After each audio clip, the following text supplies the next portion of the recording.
Hello everyone, this is Grandmaster Damian Lemos here for iChess.net. I'm here to introduce my new deep dive course, The King's Indian Attack. I just love the King's Indian Attack for a simple reason. You can play it no matter what black plays. It actually reminds me a bit of the London system, you probably know it too. We can start with e4, we can start with knight f3, but the great thing is we know where our pieces are going. It is true that black has different ways of facing the King's Indian attack, but no matter what he plays, we usually get an attack on the king side, we also get queenside play, and our plans remain the same. So we'll study a lot of games in detail to see how to apply these strategies and hopefully get a great position. So I hope you enjoy my work, and of course I'm looking to see you guys in my videos. Everyone, this is Grandmaster Damian Lemos here for iChess.net, and welcome to this new work I've done about the King's Indian Attack. So before we start studying the games, the theory, we'll make a little introduction, and this is what you'll find on this work I've made. So the King's Indian Attack is about knowing the plans. It's not about memorizing. I think if you're looking for a system to play almost no matter what black plays, then the King's Indian Attack is the opening for you. As you probably know, in the King's Indian Attack we have a pawn on e4, another pawn on d3, the knight usually goes to d2, we play defianchetto, and the knight to f3. Depending on the situation, we might move this knight somewhere else, but it usually goes to f3. Now, we have some ways of getting a King's Indian Attack. We can start with e4, and this is going to be our move, but some players, they like playing the reti with knight f3, and then depending on what black plays, we continue like this.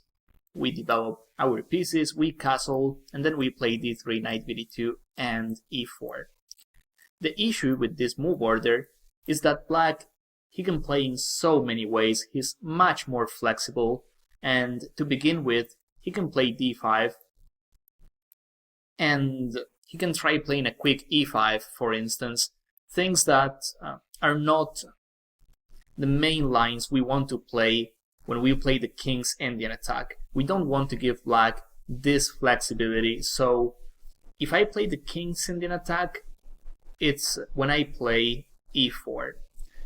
So, against e4, we know the most common openings for black, Sicilian. Against Sicilian, we can play the King's Indian Attack. The French, here the King's Indian Attack works as well. Caro-Kann. Again, d3 is a nice option. Actually, we can play the King's Indian Attack against everything, but the thing is, if he plays the Scandinavian, for instance, we don't want to play d3 here. We can go for more and take on d5. If he plays the Alekhine instead of d3, you can probably play e5. So, if he plays the modern defense or the Pirc, we can still play the King's Indian Attack, and we are likely to transpose to a Sicilian or to a French setup, and we cover those in this work. So, against e5, the other real possibility at move 1, well, knight f3, usually he plays knight c6. Here, yes, we can go for this, definitely, but considering in this move order we have the Italian or bishop b5, getting our bishop out first, considering we have these moves, d3 looks a bit unambitious. So, just to finish this thought, the only real line where the King's Indian Attack is not as powerful is against e5 in move 1, but otherwise I would just play with d3, knight d2, knight f3, c3, bishop c2, and we have a game. And as I said, this is all about understanding and not memorizing much.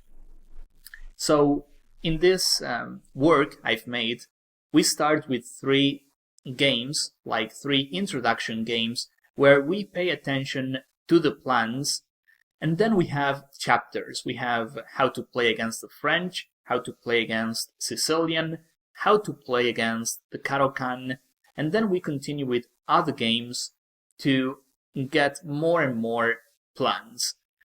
This is a mix of knowing a lot of plans, and in some specific positions it is good to know some theory tricks, but I think this is more about understanding. Against Sicilian, as you'll see, we can play knight to f3. Now he can play e6, d6, or knight c6. We'll play with d3 anyway. And in Sicilian, we have to note that usually our opponent will do the fianchetto as well. He'll try a queenside attack, whereas as white will try attacking on the king side. If necessary, we can also try playing with c3 and d4. This is just a heads up. You'll find much more on the chapters, of course. In this move order, starting as a Sicilian, the game can transpose to a French too. He can play with e6, and if he plays d5 at some point, then we have a French setup. This position started as a Sicilian, but we can see this can also arise after a French. e4, e6, d3, oops, not d4, d3, d5. Now he wants to trade queens off with d takes e4, therefore we play knight d2, c5, knight here, knight c6, and suddenly we have the same position. So whether he plays Sicilian or French, I think it depends on how he places his pawns. Whether he plays with d6 or d5, whether he leaves the pawn on d7, whether he plays with g6 or not, maybe he plays with bishop e7 and knight f6. You'll find all these setups through the chapters we see in this work. And, well, the key line, I think it happens in the French plus Sicilian setup, which is this e4, e6, d3, d5, knight d2. Remember, we can get this setup after both Sicilian and French. So knight f6, bishop here. We'll see other systems for black, but this is the main system. Bishop e7, castle, castle, rook to e1.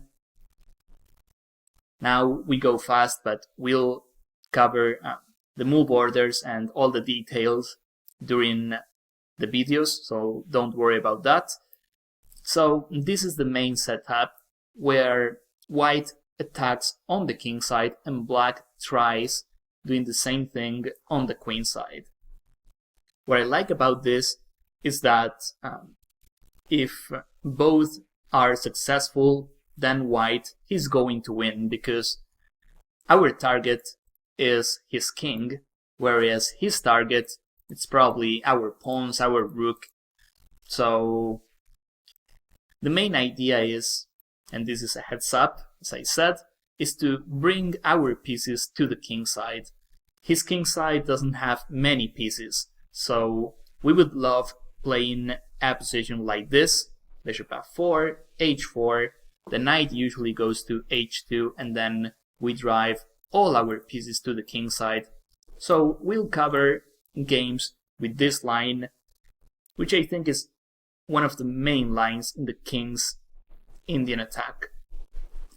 And another thing I like about the king's Indian attack, as we'll study in this course, is that most of the times we'll attack on the king side, but in some situations we can try dominating on both sides of the board.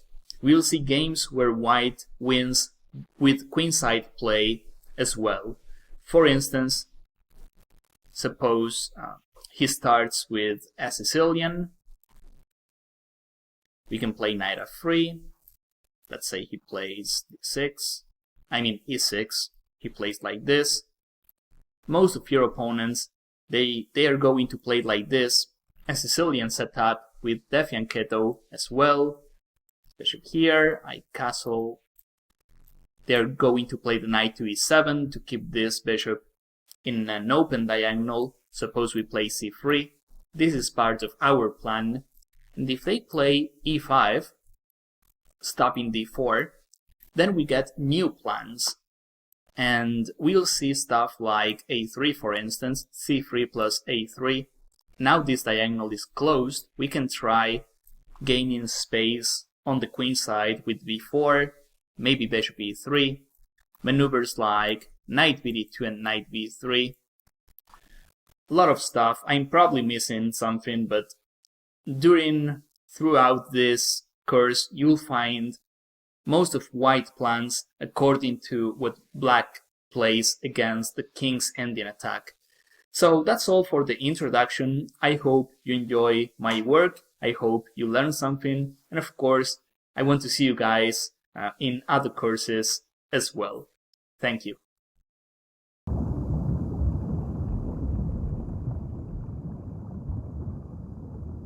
Okay, welcome to the first game of this course. You probably saw the introduction already, so we are ready to start focusing on the ideas behind the king's Indian attack. So we'll start analyzing this game Sahis against Paunovic. White played e4, c5, knight f3, e6.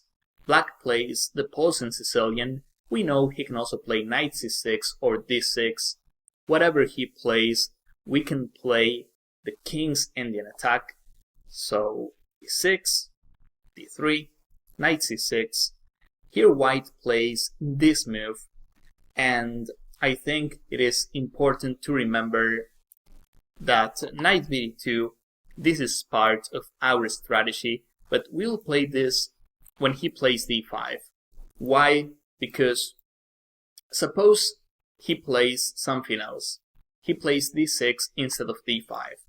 Then we can play this, we can castle, and in some positions we can try playing c3 and d4. If we have the knight on d2, it's tough to play c3, d4. So it's like we have an extra option if we keep the knight on b1. If he plays d5, now d takes e4 followed by queen takes d1 is a threat. Therefore, knight bd2 is binding. We have to play this, and okay, maybe we forget about c3, d4, but we make sure we avoid the queen trade. So okay, that is something worth remembering in this move order. We don't have to play knight bd2 as soon as possible. We can decide depending on what black plays.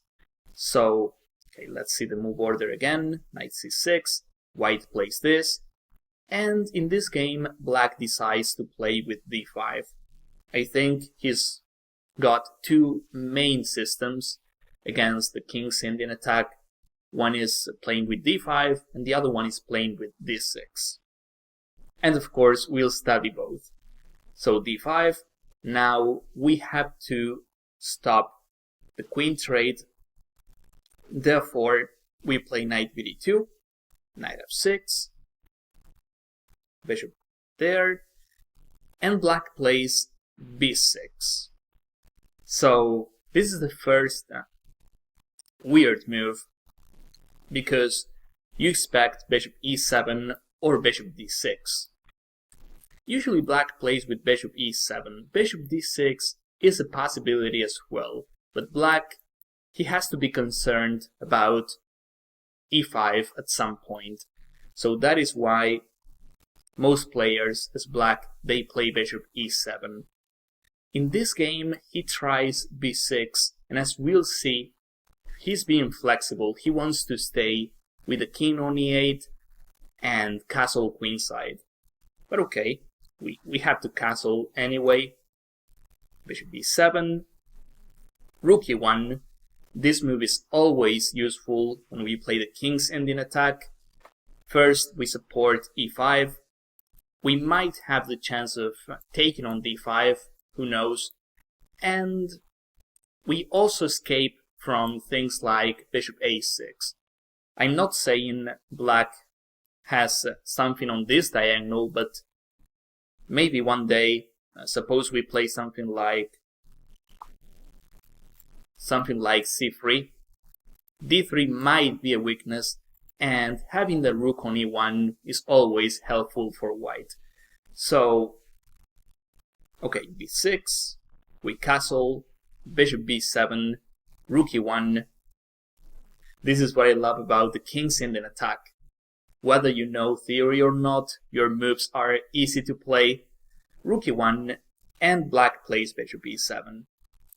Okay, here we have a key moment of this game. White played a3. You probably remember the introduction where we saw positions with e5. And e5, it looks like a tempting move here, but I like playing e5 when his king is already castled.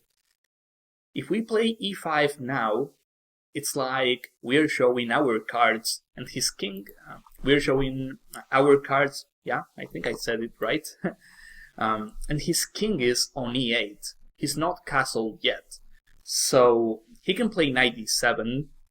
We continue with the plan we saw in the introduction, knight f1, bishop here, h4, but now he plays queen c7, suppose we play this, and now, since the king is on e8, he can castle queenside, and suddenly he fires a kingside attack. We don't have many targets on the kingside, and his king is well placed. So, we have to avoid variations like this. We want to play e5 when the king is there on the king side. Otherwise, we can stay flexible as white. Please remember this because this is key, and this is one of the points of black's system. He wants to stay with the king on e8, and he's waiting till we play e5. So let's see this move order quickly. This is one of the variations black can play. Knight f6, bishop here, b6. He can also play bishop e7, and once we castle, instead of this, he can play b6. We are actually transposing. Okay, we castle, bishop b7, rook e1, always useful. Then we'll see whether we play e5 or not. Bishop e7. And in this position, we are not playing e5 yet. If he castles, we'll be delighted to advance our pawn. But here we have to play an useful move as white. And in this game, Sahis played a3. And I like this move. We can also consider c3. This is another option. Then e5 followed by d4 makes sense. And a3, what I like about this move is that even if he castles queenside, we can play b4. Maybe we sacrifice a pawn, but we make sure we open lines on the queenside as well. So a3. Another plan is c3 followed by b4. We don't really have to sacrifice a pawn. So we stay flexible. a3. Black plays queen c7. As you probably imagine, he is still waiting for us to play e5, but we are not playing this. This is like falling in the trap. We play queen e2 and he queenside castles, and then we are in trouble. I mean, this is playable, but we don't want to play this. So, queen c7, again, we are not playing e5, we play a useful move, and now, if he castles queenside, we'll have the chance of playing b4. If he castles kingside, then e5 becomes an option. Now the game changes, and we can play the plan we already know, but we have a real target, the king on g8. So, as you probably noticed, we have to be careful with the move order, because black, he can be tricky as well. So okay, queen c7, white played c3. It's like he's waiting for us to play e5, and we are waiting for him to show us where he'll place his king. So c3, and in the game, okay, black decides to castle kingside. This is a brave decision. When I play against the King's Indian attack, it's like I don't like castling short, because I know white, he'll have a powerful attack. So I tend to play, I tend to castle queenside. So let's see what happens after this. Here, I think e5 is still a possibility. Knight d7, I can play d4. I know he'll have a kingside attack, but I also know I can play b4. So it's a battle of pawns. We can also play a move like queen e2. And I think this is actually better, because if I play e5, I'm closing this diagonal. If I play like this, if I stay with my pawn on e4, bishop f4 might be powerful one day. And I can still play b4. I'll open the queen side. Whereas black, I don't see how he can possibly open the king side yet. So I think white has an initiative. Maybe this, I can play b4. I already have threats. I see bishop f4 coming anytime soon. Knight c4, bishop here. Black is in some trouble. After all, the queen side is open and his king is there. So that is a disadvantage for black to castle when the center is open. If the center was closed, then castling would be fine, but the center is open, and white, he can even consider taking on d5. So, well, this is what happened in the game. Maybe a5 is another option. You'll find the game on the database with this move, but here we learn a new positional trick on the King's Indian attack. Whenever he plays a5, he's stopping b4, but we can play this move a4, and suddenly the b5 square is a weakness. He cannot protect this square with a pawn, and he'll have to do so with pieces. I found a game where white got a nice advantage. Black castled, and we know the rule. Once he castles, we have the right to play e5. Now we protect with queen e2. And the rest is a known story for us. Knight f1, bishop f4, h4, and we have a great game. As long as we have the target here on g8 or h8, we are fine. So, a couple of tricks or a couple of things to remember already. We play e5 when his king is on the king side.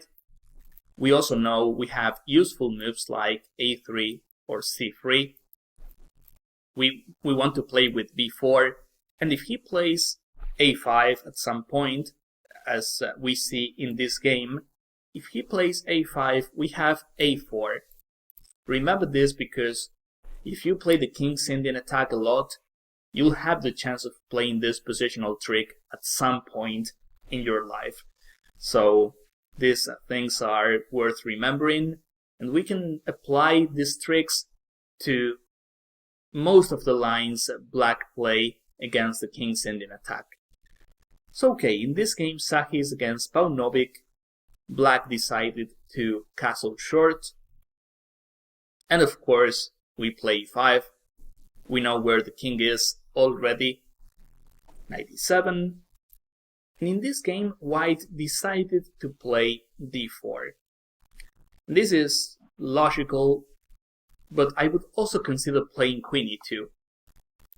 If I play queen e2, I can follow up with the kingside attack plan, the plan we already know, driving all our pieces to the kingside. And if I play like this, the center remains closed. So this is like a risk-free plan for us. We know he cannot advance the f-pawn because this is weak. We usually take, and e6 suffers. We also have bishop h3. So he doesn't have any reaction on the king side. And if he plays like this, well, of course here we can take, but we can also close with d4. And after this, we can play c4. And no matter what he plays, we close the center. So I really like queen e2. A risk-free variation for white, and then we know how to continue. If we play d4, as white played in this game, we're still fine. We still have more space, and we have some advantage. But black has the chance of opening the queen side. So we have to be careful, because the only counterplay black has in this line is related to queenside play. We know on the king side he doesn't have much. In fact, we have a huge advantage on the king side. So be careful when you play moves like this, because you might give your opponent some counterplay. If you ask me, I would play queen e2. I would try keeping the queen side as closed as possible, and then I fire a king side attack. In this game, we'll see white had a reason to play d4, takes. I think white understood that he could handle the c-file, and well, if he manages to keep the pawns here, he'll have more space. Well, he's trying to play rook c8 and queen c2, so a move like bishop f1 is already tempting. The bishop here is kind of useless, so here if he plays this, I can play bishop d3. And okay, the c-file looks pretty, but black doesn't have any real target. He cannot enter c2. It is actually an empty file with no targets, and our bishop is improving, and then little by little we transfer our pieces to the king side. So bishop f1 was a good move, actually, because apart from playing bishop d3 and stopping queen c2, we also stop him from playing bishop a6. And I feel he wants to play bishop a6, because this bishop here on b7 is not a good bishop. So, yeah, if white played bishop f1, he probably has a good game. In the game, Sahis decided to play knight f1, rook fc8, and now we have to be extremely careful, because if we allow queen c2, we are in trouble. Suppose we play h4. By playing this, he forces the queen trade, and without queens, our attack doesn't exist, and he's clearly dominating on the queen side. We have some holes. As I said, our kingside attack doesn't make any sense without queens, so if he plays queen c2, he's like winning the advantage. So we either have to play knight e3, or as white played in this game, b4. Okay, he's got a powerful knight, but at least we stop him from playing queen c2. This happened in this game. I get the feeling black is doing better here, but I like how white found resources at this point playing h4. And this game shows us that even when we are in trouble, we always have resources on the King's Indian attack, and we have to fire h4. We have to drive our pieces to the king side. And as long as we have counterplay, we'll have chances. Remember, chess is a game of practical chances, and even if black is better in this position, it is tough for him to defend. We are the ones attacking, he's the one defending, so in practice it's not that easy.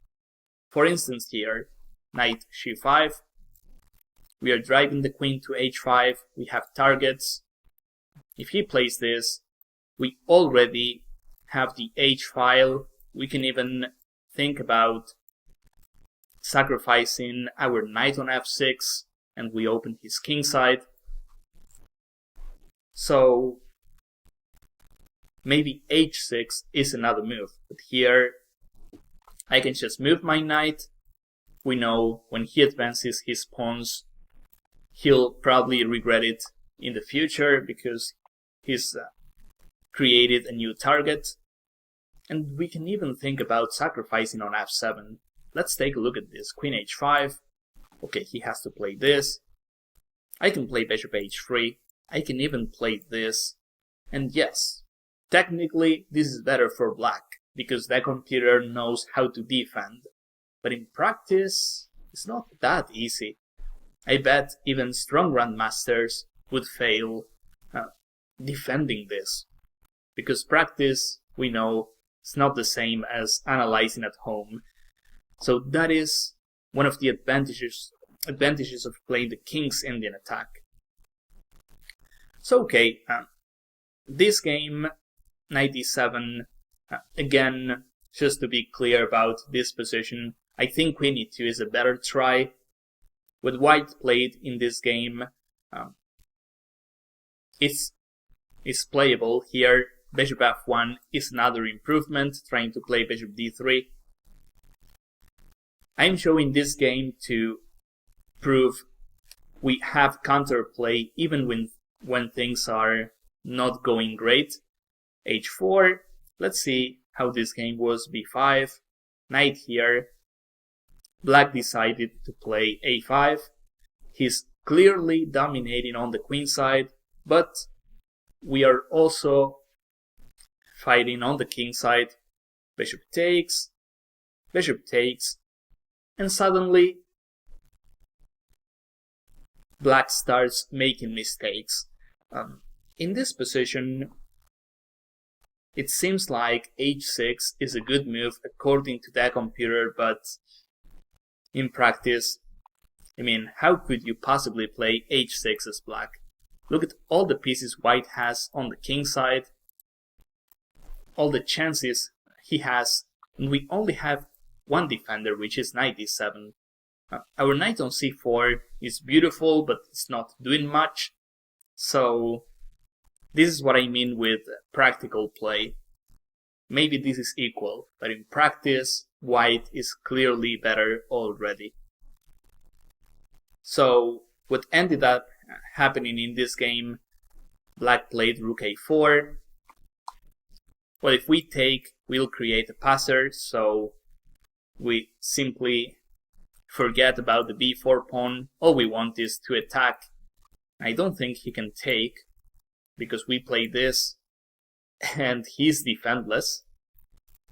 Let's see how we can possibly win this. Suppose he plays rook b2. Here we have a winning variation, and I'll let you find it.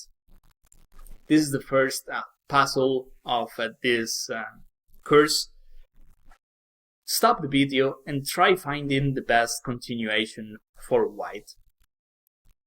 What I'll do is a 5-10 seconds pause, and then I'll continue talking. I do this for those who want to pause the video, of course.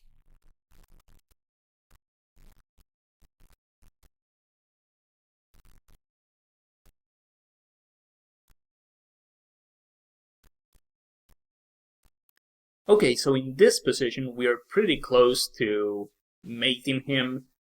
We are pretty close to having a successful attack. So we have to break through somehow. And in King's Indian attack, we usually have ways of breaking his position. Usually it's by advancing our pawn. h5, h6 is usually working. In this position we have the queen on h5 already, so moves like knight f6 check or knight h6 have to be considered. Maybe bishop f6 as well, but check-in is more direct.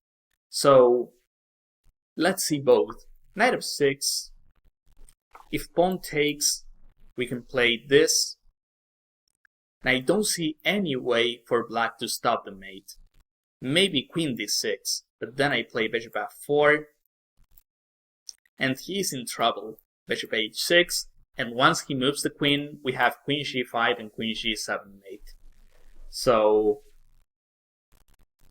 you can win even if you don't see the whole variation. You can still win because the threats are easy to see. So knight h6 check, I think this is even better because he has to take, otherwise we take on f7. So this, I can play bishop takes, and again black is defendless. If this, I play queen here, knight g6, queen f6, and it's mate in 1. Well, actually queen takes e5, I take, and then it's mate in 1. So it's as simple as this. Knight h6 and it's over. So here, knight h2. In the game, black didn't take on b4. He played rook c, a8. And white played rook a b1, knight f8. Here, this was a great move. White, for some reason, decided to play this. And yeah, this has a legit reason as well. Bishop f6, trying to mate him. But we had a stronger move here, and as you probably guess, is knight g4. The ideas are the same we saw previously. If this, we can sacrifice, and we exploit the dark square's weaknesses. And actually, apart from knight f6 or knight h6, we can also play this move, and he is in trouble. If this, we can take, he's defenseless. This, I can take. We are probably mating him, and worst case scenario, we can promote our h-pawn. And if he doesn't take, suppose he plays rook a2, I can sacrifice, king takes, and we have a nice mating pattern here. He's dead. King here, knight f6, knight f8, and we can still decide how to win this.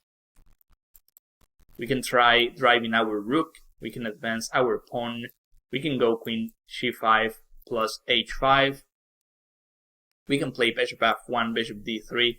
Ideas are endless. This is why I love the King's Indian attack. Knight h5 looks crushing as well. No way to stop this, and if he advances the pawn, I take. So this is what we have to learn out of these games. We have to see a lot of ideas because sooner or later we'll have the chance of applying them in our games. And remember, even if black gets his queenside counterplay, we have to trust in our kingside chances. After all, his targets on the queenside are the rook on a1, maybe our pawns, but our target is his king, so if we are both successful, we win. So that's all for this game. Hope you could learn something, hope you got some ideas, and of course we'll continue analyzing during next games. Thank you.